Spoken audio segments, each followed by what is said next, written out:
Why do Social Security adjudicators deny disability claims? I'm Jonathan Ginsberg, and I'm a Social Security disability attorney. And as you may know, when you apply for benefits, the first application as well as the first appeal, the initial application and the reconsideration appeal, are evaluated by somebody called an adjudicator.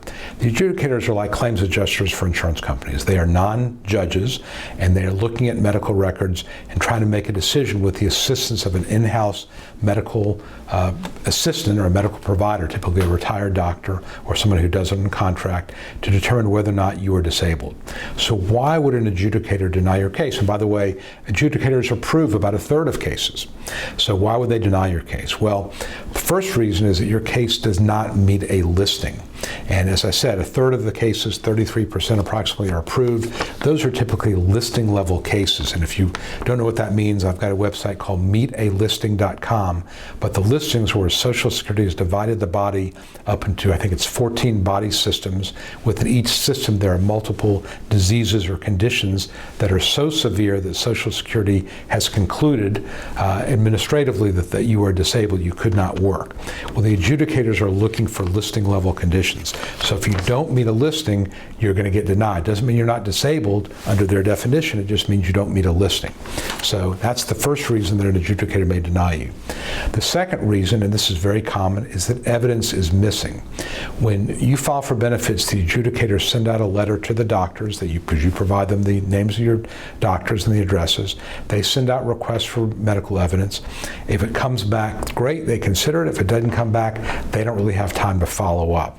So one pro tip I can give you is when you fill out that form, that initial application form, call the doctor, call the hospital you treated at, get the mailing address for medical records. I can't tell you how many times in my own office we'll request medical records using the treatment office, the office for treatment, the doctor's office where clients go to, our patients go to, but in fact medical records come from someplace else. So find out where the medical records are. It may be a medical record provision company.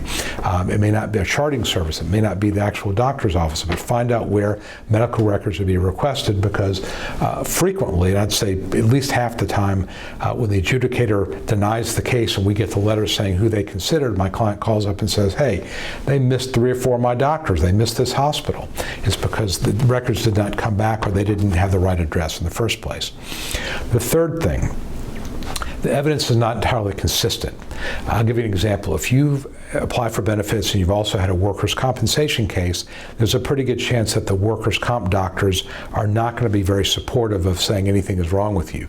So now we have evidence that says there's really nothing wrong with you, and then you may have other evidence from your own doctor saying that you have a disabling condition.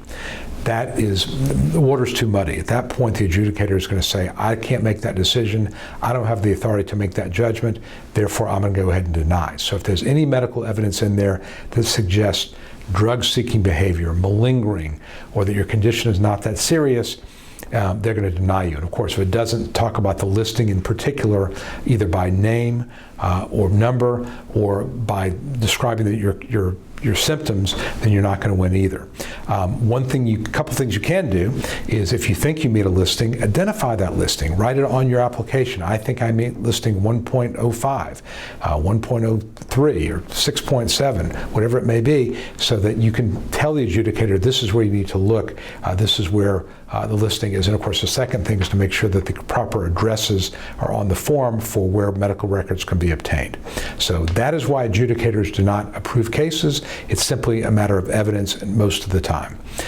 Please visit me online. I'm at ssdanswers.com. You can download my free Secrets to Winning Disability Survival Kit. You can ask me for a case evaluation, learn a lot of stuff there. And of course, if you found this video useful, please subscribe to my YouTube channel, visit our Facebook page, and give this a thumbs up if you found it useful. Like it on Facebook, and leave me a comment. Love to hear from you. And if I can be of assistance to you personally, please reach out. Again, I'm Jonathan Ginsberg. I wish you the best. Hi, this is Jonathan Ginsberg, and I hope you found this video helpful.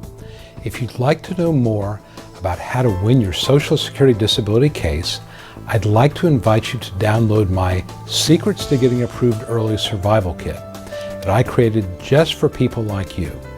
Currently, I'm making the Survival Kit available at no cost, and I encourage you to grab your copy now. Some of the topics I cover include: how do I know if I have a case? Is it the right time for me to file my claim? 9 common mistakes that can doom your case. The 3 must-have arguments you use to win your case. And a topic that every disability claimant wants to know: how to avoid trick questions from the judge. If you or a loved one need to win Social Security disability benefits, you'll find the Survival Kit essential reading. Download your Survival Kit right now and at no cost. Just visit ssdanswers.com/survival and sign up. It's that easy. Please act now. And as always, I wish you the best.